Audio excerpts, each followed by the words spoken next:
a Gustavo Ok. Saín. La verdad es que es una felicidad enorme tenerlo presente en esta conferencia virtual Infocom 2020. Te doy la oportunidad de que lo presentes, Eduardo. Ya Muy tiene bien. privilegios para poder compartir su pantalla y comenzar su exposición, así que esperamos una presentación formal de Gustavo. Gracias, Bueno, Gustavo, muy amable por estar presente. No, muy gracias a bien. ustedes, buenas tardes a todos y a todas, y ahí le doy a Eduardo le dejo la palabra. Muchas gracias, Gustavo. Buenas tardes. Entonces vamos a decir que Gustavo es licenciado en Ciencias de la Computación Social, egresado de la Universidad de Buenos Aires, magíster en Sociología y Ciencias Políticas, especialista en cibercrimen y delitos informáticos. Actualmente se desempeña como director nacional de ciberseguridad de la República Argentina y director del programa de actualización en ciberseguridad y Delitos Informáticos de la Facultad de Ciencias Sociales de la Universidad de Buenos Aires en Argentina. Muy bien, Gustavo, es un gusto, un placer que nos acompañes durante esta jornada. Muchísimas gracias por eso y queda a disposición tu presentación. Bueno, muchas gracias, Eduardo, a la presentación. De vuelta a todas las organizaciones que, para la redundancia, organizaron el evento tan extendido, tan importante. Yo no puedo estar presente en toda la jornada del día de hoy, parte de la de ayer, pero sí en la última parte de Beatriz, que me pareció sumamente interesante, algunas cuestiones que yo voy a complementar, pero desde otro enfoque distinto, ¿no? Ahí la presentación se me hizo licenciado en Ciencia de la Computación, de la Comunicación Social. Yo vengo del área de las ciencias sociales, y un poquito lo aclaro, no como suele suceder, este error involuntario, para dar una mirada, si se quiere, ahí se va a titular el abordaje del derecho en materia de cibercrimen, pero está íntimamente relacionado con el tema que nos convoca. No tengo una presentación, sí tengo una ayuda a memoria para ir señalando algunos puntos. Entonces dicen, bueno, va a hablar cuestiones legales, aburridas y demás. No, no. Es algo, si se quiere, los que venimos del área de ciencias sociales llamamos fenomenología, ¿no? Cuando digo el abordaje del derecho como uno de los campos que aborda la problemática del cibercrimen, que a su vez son los delitos informáticos, digo cuando lo hace a partir de la persecución penal de los responsables de quienes cometen estos delitos, y esto se ve involucrada en lo que se llama esta nueva área que surge a principios de los 80, que es justamente la informática forense, ¿no? Ahí Beatriz señalaba cuestiones muy interesantes vinculadas, por lo menos en la última parte que pude escuchar, la admisibilidad, las dificultades de admisibilidad de la prueba informática o evidencia digital en los procesos judiciales, ¿no? Por las características propias de la evidencia digital, que es algo frágil, que ella hablaba y decía, claro, acá no tenemos una materialidad, la evidencia digital básicamente son impulsos eléctricos. Una cosa es los dispositivos informáticos donde se almacenan y otra cosa es la intangibilidad propia de la esencia de la prueba. Y esto hace que sea mucho más frágil, tenga un tratamiento especial y a su vez tenga que ser por parte del perito o la persona dentro de un equipo de investigación que investigue un delito informático, avalado con las herramientas necesarias de adquisición, traslado y todas las cuestiones vinculadas a lo que es la criminalística tradicional de resguardo de la prueba. Eso por un lado. Yo quiero ir un poquitito más allá cuando digo cuáles son las dificultades que tiene el investigador, ¿sí?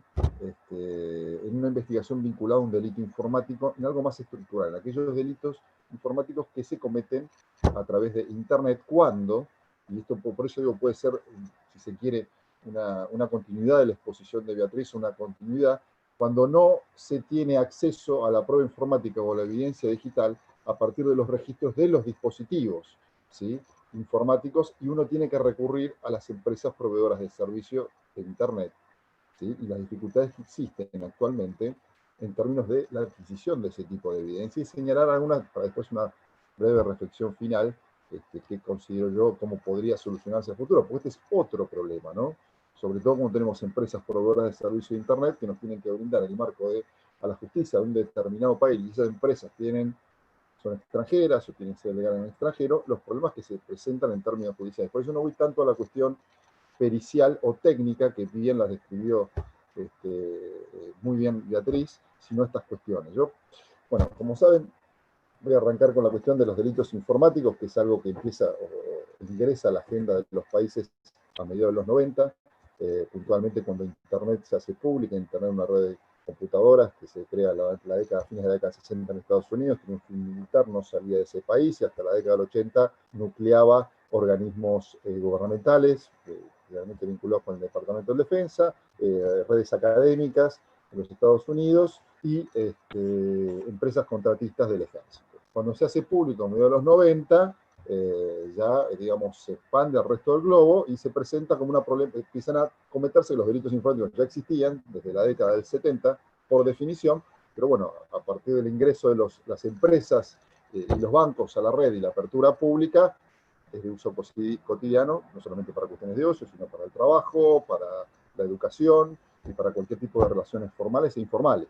Hoy es parte de nuestra vida Internet, no estoy descubriendo nada, pero bueno, se presenta una problemática para los estados, para la justicia, de cómo abordar cuando se comete un hecho disvalioso, un hecho ilícito o un delito, cuáles son las herramientas que tiene el Estado, perdón, en la administración de la justicia para la persecución penal de este tipo de conductas. ¿Cuál es el problema que tiene, yo digo, la informática forense, vamos a llamarlo la forencia digital, cuando tiene que investigar un delito informático y tiene que solicitar pruebas cuando no hay registro en ningún dispositivo, tanto la víctima como el victimario o cualquier otro sujeto en el cual se le pueda requerir una pericia, cuando tiene que recurrir al ámbito de la justicia? ¿Cuál es el primer problema que se presenta en este caso, ¿no? El primero es la escena del crimen. A diferencia del mundo físico, de un delito convencional, la escena del crimen es digital. Y digo la escena del crimen de los delitos que se cometen por Internet. Lo que habitualmente se llama escena del crimen consta de la evidencia digital, una serie de impulsos eléctricos intangibles, no se pueden tocar, no se pueden ver, una serie de sucesiones de bits que uno va a tener que presentar como prueba, como bien decía la colega anterior, dando reporte de las diferentes formas de adquisición, cuáles son las herramientas informáticas forenses que se utilizaron, cómo fue el traslado, cómo fue el resguardo, cuál fue el análisis en el laboratorio y demás. Eso es un punto.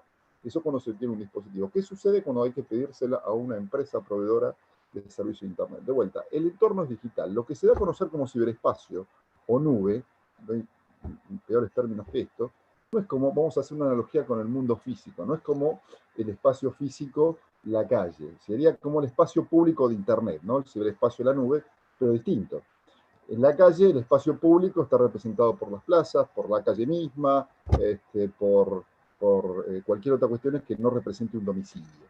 En este caso, el Estado, en este caso, por ejemplo, el Poder Ejecutivo, establece las condiciones de seguridad, si se quiere, del espacio público con políticas públicas, porque el Estado cuenta con el monopolio legítimo en un uso de las fuerzas. Tiene su fuerza de seguridad, su policía, su prefectura, su gendarmería, entonces establece y organiza la seguridad del espacio público.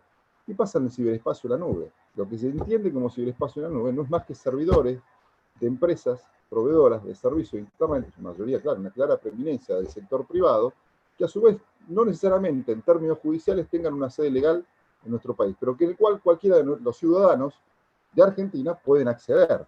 Esto plantea una dificultad, que ahora vamos a ver más para adelante, en términos de territorialidad y jurisprudencia y territorialidad. Perdón. Ahí tenemos un problema. Primero, el entorno virtual digital, que es de tipo global, ¿sí? Y con una prueba informática que es de tipo intangible. Cuando hablo de problemas de territorialidad y jurisdiccionalidad, supongamos que la víctima y el victimario están en la República Argentina en un caso de grooming. Grooming, acoso sexual de niños, niñas y adolescentes que se comete mediante servicios de aplicaciones de Internet. Hay una denuncia judicial, ¿sí? El padre o la madre de una menor de edad ve que hay mensajes en una red social de un pedófilo que se hace pasar por un par de la menor e intenta seducirla a través de determinadas técnicas para concentrar un encuentro personal y tratar de abusar de él. Hace la denuncia frente a la justicia. No quedan supongamos que por algún motivo desaparecen los registros de estas conversaciones en los dispositivos, ¿sí? Entonces, la justicia va a tener que hacer un pedido a la empresa proveedora de servicio de Internet, sea un servicio de mensajería, sea una red social y demás. Y acá vienen los problemas cuando esa empresa no es argentina, que es la mayoría de las veces es así, la mayoría de los gigantes de Internet tienen su sede legal o en Estados Unidos, en cualquier otro país, o sus servidores también en otros países. Pero supongamos que tenga una sede legal aquí en Argentina. Esa empresa a la cual la justicia solicita, en términos de evidencia digital, evidencia, rastros e indicios para comenzar la investigación.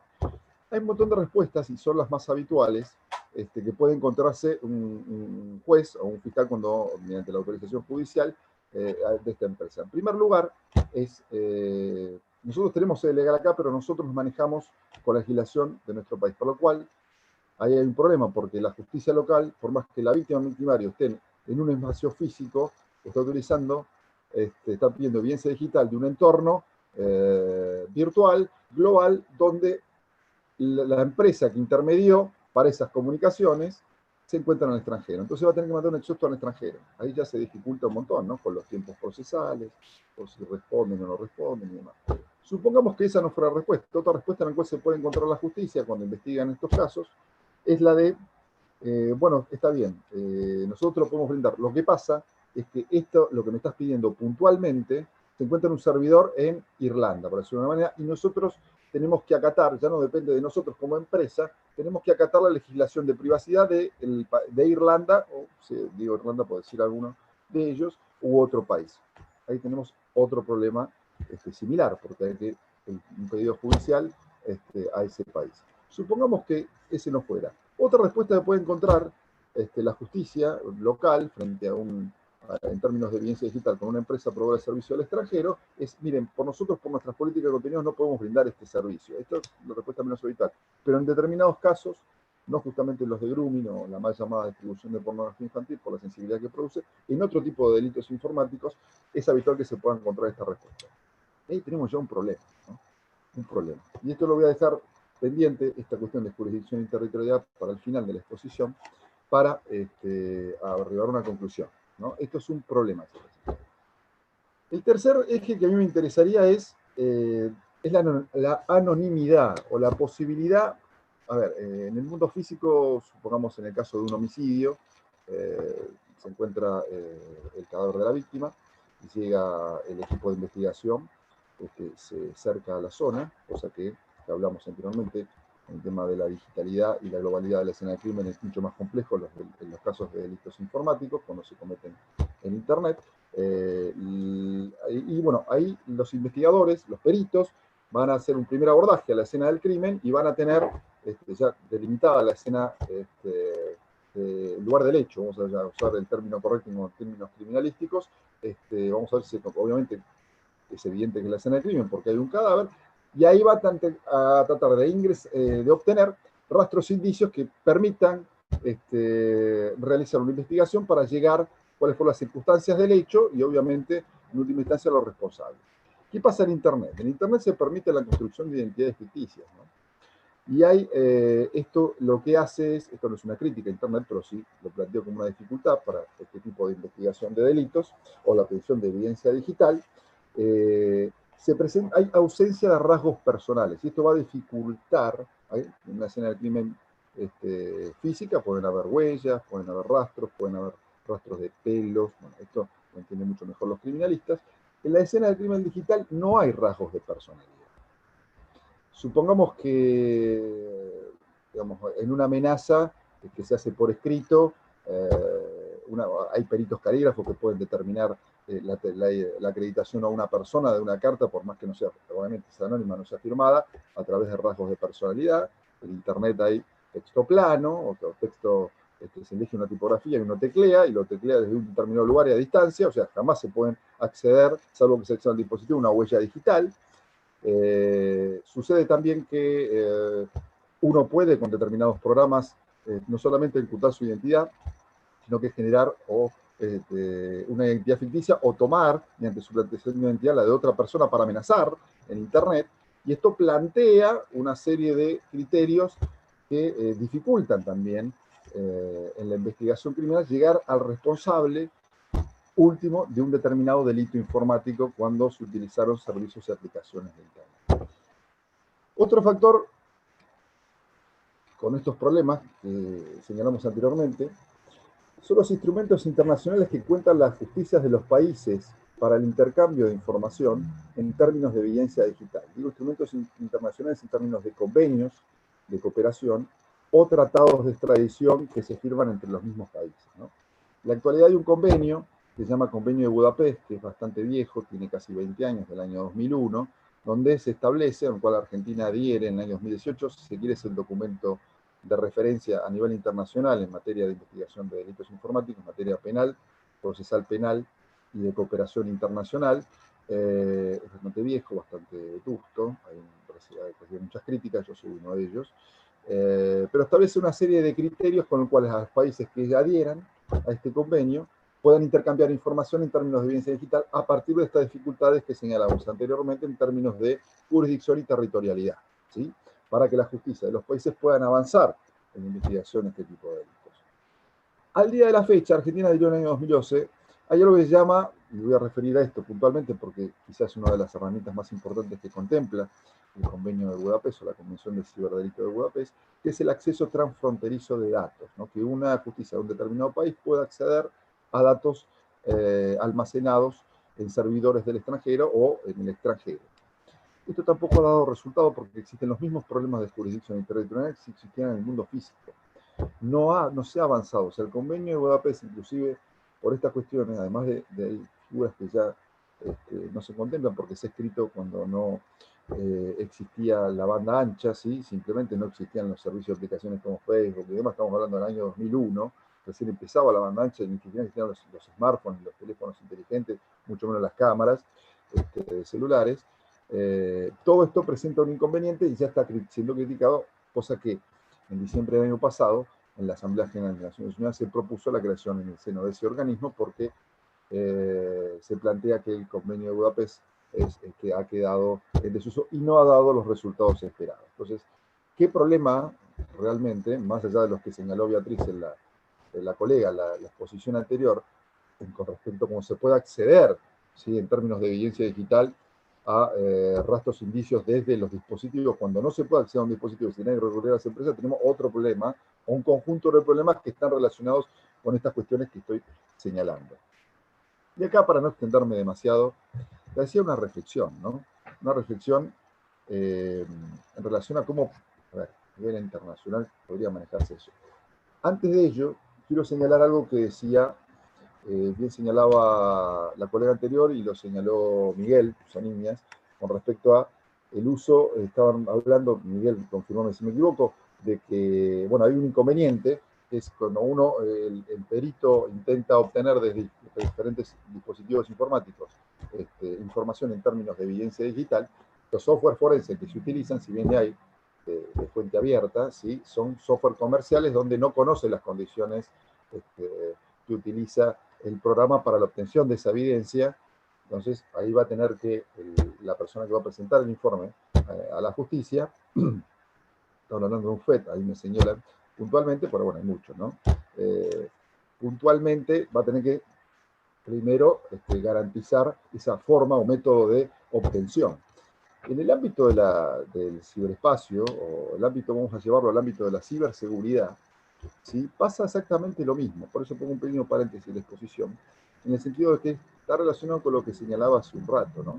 Uno dice, bueno, los gobiernos tienen que establecer condiciones de ciberseguridad en el ciberespacio porque ante la posibilidad que se vulneren derechos y libertades de los ciudadanos, porque en definitiva eso es el fin último de los estados y los gobiernos tienen que tener políticas al respecto. Bueno, el sector público, en lo que es el espacio público de Internet, como bien definimos antes, hay una clara preeminencia del sector privado, no es como la calle, como la plaza, o cualquier otro espacio público. Son empresas privadas que tienen sus propias condiciones de seguridad, estoy hablando en términos preventivos para evitar la comisión de delito informático, donde el Estado tiene poca injerencia. Por eso, para una política pasa lo mismo en el ámbito de la ciberseguridad que pasa en el ámbito de la informática forense a la hora de utilizar determinados software, que son en su mayoría comercial, y que la palabra clave, que me parece que lo que ustedes estaban discutiendo en la última parte de la exposición anterior, es el Estado no tiene acceso al código fuente, que es lo que establecería cuál es el mecanismo que ese programa de software forense establece para la obtención de esa evidencia, para mostrar a los juzgados que no está viciado de nulidad y que puede ser admisible esa prueba informática. Bueno, en el ámbito de la seguridad no nos pasa algo diferente. El espacio público está representado por el sector privado, en el cual nosotros no participamos, y a su vez, las políticas de seguridad de los propios organismos públicos se nutren de software privado, para lo cual es fundamental y central, en nuestro caso y de nuestro lado, poder tener para que una política de ciberseguridad sea realmente exitosa, trabajar conjuntamente con el sector privado, con las empresas respetando la independencia y obviamente la libertad de expresión, el derecho de información, la inversión privada y demás, ¿no? Siendo el Estado el principal garante. Pero bueno, vuelvo con una conclusión. No sé cómo voy con el tiempo, pero hablo bastante rápido. Estamos bien con el tiempo, Gustavo, ya te estaba para el cierre, así que bárbaro. Bárbaro. Entonces, ¿qué sucede en esto, no? ¿Qué sucede cuando no tenemos posibilidades de acceder en términos de evidencia digital, a rastros, indicios de los dispositivos, ¿no? Registros en los dispositivos, y uno tiene que recurrir a las empresas proveedoras de servicio de Internet? Bueno, vimos algunas de las dificultades. Hay una experiencia que a mí me parece muy, muy importante, la experiencia de Brasil. En Brasil, el año 2014, sacaron una ley marco civil de Internet, que podría ser como una especie, para llamarlo de alguna manera, constitución de Internet, que establece los derechos y las obligaciones de los usuarios de Internet dentro del territorio brasileño o extranjeros dentro del territorio de Brasil, y a su vez los derechos y las obligaciones de las empresas proveedoras de servicios, sean nacionales o extranjeras, empresas proveedoras de servicios de Internet. Y acá lo que Brasil dice, a diferencia de lo que dice el convenio de Budapest, que bueno, vamos a colaborar entre todos los países, vamos a intercambiar evidencia digital y demás, dice, bueno, a ver, dice, en términos de cuando hay un delito de tipo informático, dice Brasil, las empresas proveedoras de servicio de Internet, por más que no tengan sede legal en el territorio brasileño, por más que no tengan los servidores dentro del país, por más que no cobren un abono a los usuarios, con las de los gigantes de Internet, los servicios de aplicaciones más utilizados, no se paga una suscripción como si fuera el servicio telefónico o de cable, obviamente, pero sí, obviamente, lucran con los ciudadanos de ese país. ¿Sí? ¿Por qué? Por el modelo de negocios de acopio de datos personales, en forma indirecta, no mediante el cobro. Entonces Brasil dice, ok, yo soy el Estado, yo tengo que velar por los derechos y libertades de mis ciudadanos, primero en términos preventivos, pero si hubo un delito, o sea, ya llegué tarde, digamos, se vulneró un derecho, una libertad, por más que vos sucedió en tu plataforma, obviamente no vas a tener responsabilidad, pero vos tenés que, a la justicia de mi país, por más que tengas la sede legal afuera o servidores afuera, porque vos te estás lucrando con mis ciudadanos, tenés que entregar en términos de evidencia digital lo que yo te solicito. Y para eso vas a tener que poner un responsable legal en el territorio brasileño. En Argentina esto no sucede. Obviamente, cuestiones para discutir, ¿no? Y nosotros, ya voy a hablar un poquito como funcionario, quizá podemos empezar a discutir algunas de estas cuestiones. Me parece que la solución viene por ahí, digamos. En el 2003, y estamos hablando hace 17 años, la Directiva de Comercio Electrónico de la Unión Europea decía que cualquier empresa, y mire si no se puede establecer una analogía tranquilamente con esto, ¿no? Decía, cualquier empresa que preste servicios de la sociedad de la información en la región europea, estamos hablando de comercio electrónico, una tienda en línea y demás, vamos, que esté en Hungría, bueno, pueden acceder a cualquier país de la Unión Europea. Cuando hay un litigio, un inconveniente, se considera que tiene una sucursal desde el país del cualquier ciudadano ingresó.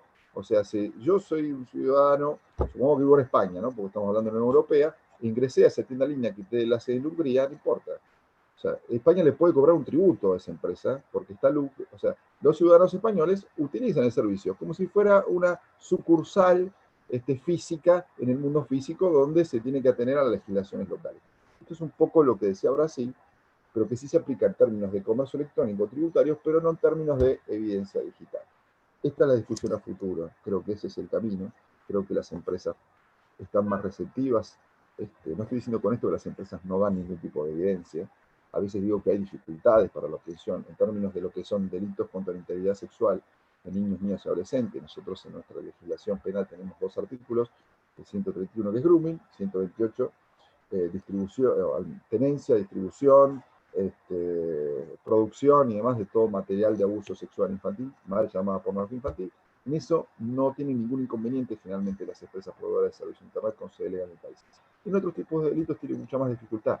Me parece que esto es lo que quería traer a colación, entonces si se quiere un tema más estructural o fenomenológico de problemas que se pueden presentar en la investigación criminal de delitos informáticos cuando se tienen que tener evidencia de parte de las empresas proveedoras de servicios de Internet. Bueno, muy bien, Gustavo. Muchísimas gracias, la verdad que muy interesante. Tenemos acá en YouTube varias preguntas. Dado el tiempo, voy a tratar de resumir en una sola. Vos mencionaste que el convenio, a ver, el convenio de Budapest parecería ser que está desactualizado, está en vías de ser actualizado, y dice que hay esa institución, pregunta Beatriz, si puede dar más detalles de esa institución que avanzaría con el tema, dado que el convenio de Budapest está desactualizado. No, se creó una comisión dentro del Consejo de Europa, que es el cual, para la actualización del convenio de Budapest, justamente a partir de las críticas que viene recibiendo, en tanto que no ha dado demasiados resultados, ¿no? Y creo que también tiene que ver esta propuesta que se hizo el año pasado, en diciembre, y aprobada, ¿sí?, por la Asamblea General de Naciones Unidas, una propuesta realizada por Rusia y China, de crear un nuevo convenio de ciberdelito en el seno de esta organización, y que ya ha tenido una aprobación, ¿sí? Muy bien. Bueno, Gustavo, hay otras preguntas. Voy con una solita más, cortita, porque me queda un minuto. ¿Cómo no? Dice, los casos de delitos informáticos que sean en el ámbito penal, ejemplo, secuestro, pedofilia, etc. ¿Se puede solicitar a las empresas extranjeras sin la necesidad de exhortos, caso Facebook, por ejemplo? Bueno, esta es la discusión que estábamos hablando, ¿no? A ver, Facebook, Google, Microsoft y Twitter tienen sedes legales aquí en Argentina, no pasan en todos los países. Puede ser, depende del tipo de evidencia que solicite, que se brinde o no. Ellos algunas de estas empresas ponen a disposición un sitio web, que lo ponen a disposición de la justicia en términos de evidencia para proveer este tipo de cosas, que no necesita ningún pedido puntual. Simplemente, o sea, yo brindo en términos de comunicación esto en base a lo que me pedís, pero es lo único que te puedo dar. Otras dicen, bueno, tengo dificultades, va a depender del caso, va a depender de la empresa, pero en el 100% de los casos, cada pedido que haga la justicia, no, hay dificultades. A ver, es discutible la posición de ellos. Mira, una cuestión más jurisdiccional yo no puedo darte, o por una política o la legislación de privacidad de mi país, o lo que me pedís, me tengo que atener a la legislación del servidor donde yo lo tengo esa información puntual. Es muy maleable. Bueno, muy bien, Gustavo, muchísimas gracias por tu participación en esta jornada. Realmente ha motivado, han habido muchos puntos interesantes, muchos puntos abiertos. Hay cosas que finalmente se sigue trabajando en ello, que no está todo tan claro y tan cerrado. Así que efectivamente esto es, hay que trabajar día a día con este tipo de cosas para ver cómo se terminan acomodando y cómo las legislaciones, ¿no? Se terminan acomodando. Así Totalmente. que muchísimas gracias por tu participación entonces. Esperemos que, bueno, ya has colaborado con nosotros en otras oportunidades, muchas gracias por eso. Así que ya casi sos un amigo de la casa, y es importante la óptica y desde el lugar en donde vos lo estás diciendo por el puesto que estás ocupando, por la información que estás manejando, ¿sí? Es como que uno dice, bueno, estamos teniendo información de primera mano, ¿no? Estamos yendo a la fuente, y por eso es tan valioso todo lo que nos has dicho en el día de hoy. Muchísimas gracias por eso. Agradezco mucho la invitación y los felicito por el evento, que es todo un éxito, y a disposición para lo que necesiten. Muchísimas gracias entonces, Gustavo.